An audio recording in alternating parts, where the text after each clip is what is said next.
So I'm Charlene. My husband's Colin. We're the Noonans. I am a nurse at Phoenix Children's in the Pediatric Intensive Care Unit. We got married June 3rd, 2016. We found out that we were pregnant on December of 2017. We went in for an anatomy scan at 20 weeks. Come to find out that he had just a really sick heart. In fact, at that point, he was already starting to kind of go into heart failure. We were just crushed. Weston was born on Tuesday, May 22nd, and he was 27 weeks.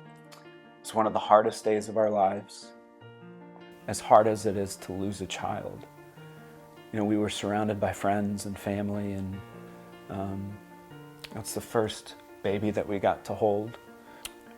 That's actually what drove us to Phoenix Children's. We had a friend reach out and say, hey, you need to go see Dr. Lindblade at Phoenix Children's.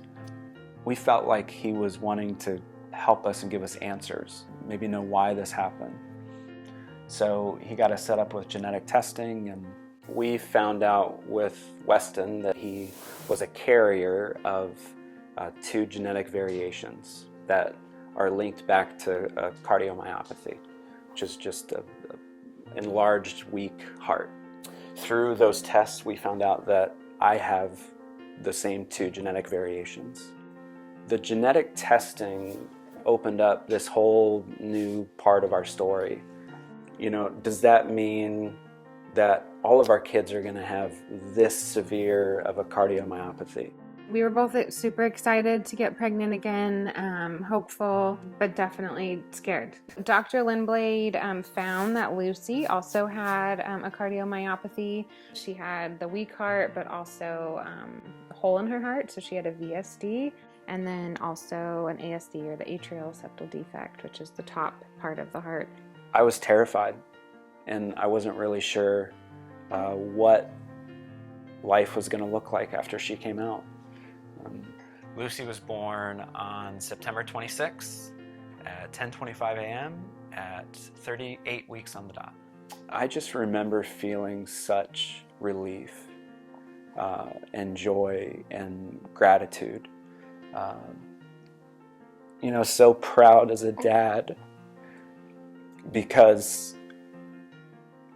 you know, we didn't have that kind of an experience with Weston. And just so grateful for that moment of redemption. We found out through some testing and scans that her heart function was a lot better than we thought. Now the conversation became more about just repairing the hole between her 2 ventricles. So she had open heart surgery, VSD closure surgery on October 22nd. For 4 months, Phoenix Children's was essentially where we lived. We received incredible care for Lucy. You know, not just the doctors and the nurses, but Child Life and music therapy, and even people from the Emily Center coming by the room and dropping off books and letting us pick out books for Lucy. Walking out those doors, it felt so surreal. Probably the best feeling of our entire life. Coming home as a family, having her finally meet our dog, Henry, just being home is what we wanted for so long. So my wish for her is just that she would always just know how loved she is, and just celebrate every day that she has, as we've tried to do her whole life.